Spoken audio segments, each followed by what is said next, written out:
breast cancer in humans.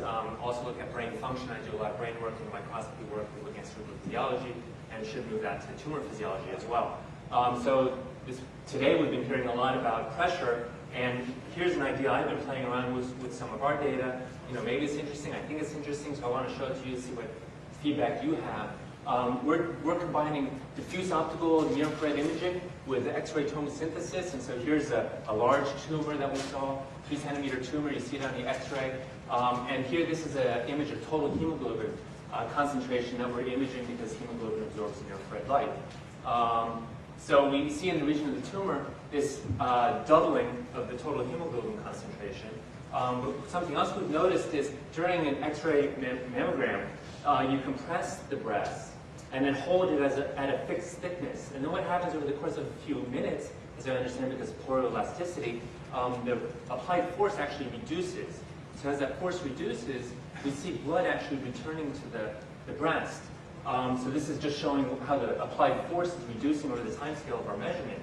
So we realized we have to start doing dynamic measurements. So over 45 minutes, we got an image at the end and an image at the beginning. This is just one example. We can take a difference of that image, and what we see is, it's kind of a complex story, but in the fibroglandular tissue, which we've identified on X-ray, we actually see a reduction in blood volume.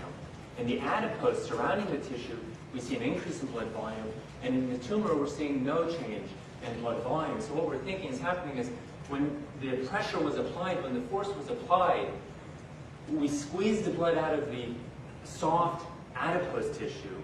The fibroglandular tissue stands up to it a little bit, but over the course of time, because of the poroelasticity, there's a water movement, there's a relaxation, which allows the blood vessels in the fibroglandular tissue to compress, squeezing more blood out of the fibroglandular tissue. But the tumor itself is even stiffer and withstands our applied pressure and doesn't change over the course of time. So in a sense, we're using changes of total hemoglobin as kind of a measure of the pressure redistribution within the tissue. Right? So we can take this a little bit further. We modified our protocol a little bit to look at some healthy subjects with a faster time scale. So remember what we're doing, we're compressing the breast with 10 pounds of force, and then we hold the plate still, and what happens is the pressure then relaxes over time because of this poroelasticity, the movement of water, for instance. And so we plot total hemoglobin concentration versus pressure. So we compress the breast, we're at a high pressure, but over time the pressure relaxes, and as the pressure relaxes, we see blood volume increasing again. We go through these two phases. A phase where big changes in pressure gives us little change in blood volume, and then we reach this other phase where small changes in pressure gives us big changes in blood volume.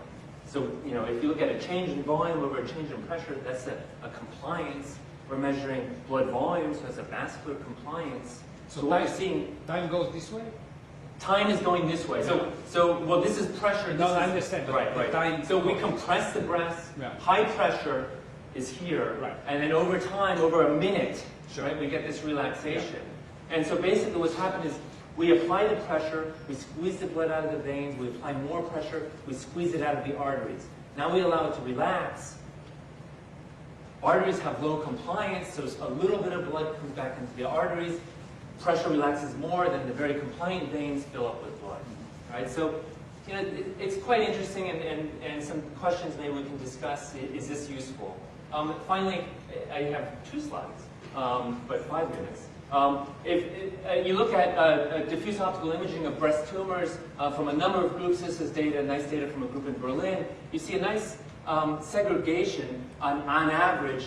Malignant tumors have higher blood volume or perfusion and lower saturation compared to normal and tissue and benign lesions. So basically, if it has higher perfusion and constant oxygen saturation, the tumor has more metabolism. If it has constant perfusion and lower oxygen saturation, the tumor has more metabolism. So if you look at the aggregate of all of this data, basically what we're seeing is a tumor has more oxidative metabolism, something Bruce was talking about earlier. So we've been wanting to look at this in more detail microscopically, and Lance Mon and his group with Kashtain are doing a lot of advanced methodology that he didn't talk about. You can use optical coherence tomography. We're doing this work in brain. We'd like to do it in tumor biology as well. But you can get a cubic millimeter of tissue, do an angiography in 1 minute.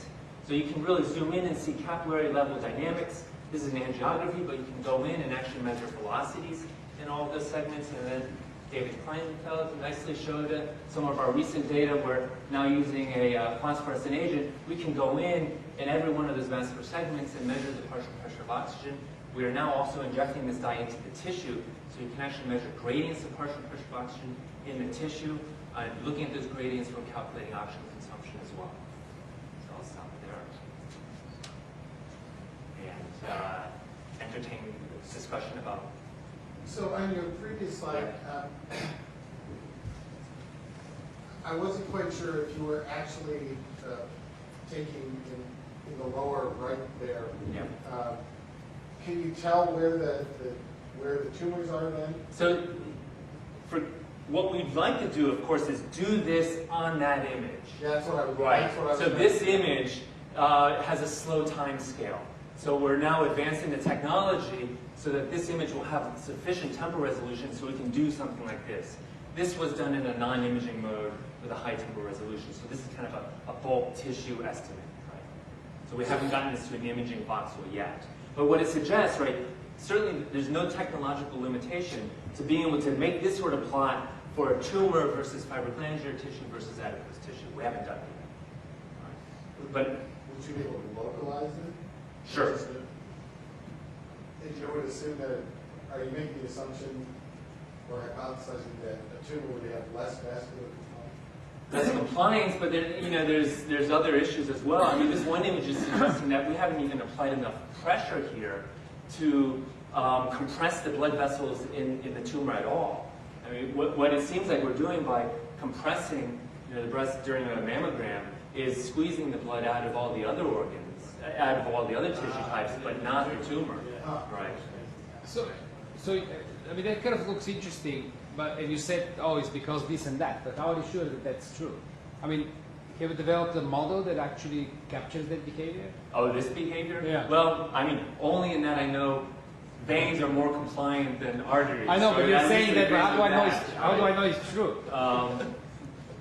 This seems like a pretty high number for compliance of veins. I would worry about that. This seems about right for an artery. Right, but I mean, the whole curve should be explainable with some unified model. Absolutely. So this is something that needs to be done so that then you can actually predict what's going on. Right. And what was interesting here, we're applying about 6 pounds of force, and given the area of the breast, it seems to be about the right pressure for going from artery to venous transition. And when we actually do a mammogram, they're doing about 20 pounds of force, so we're probably not going to capture the same dynamics. So, But you see, that model should predict that. Yes, exactly. So somebody. Yep.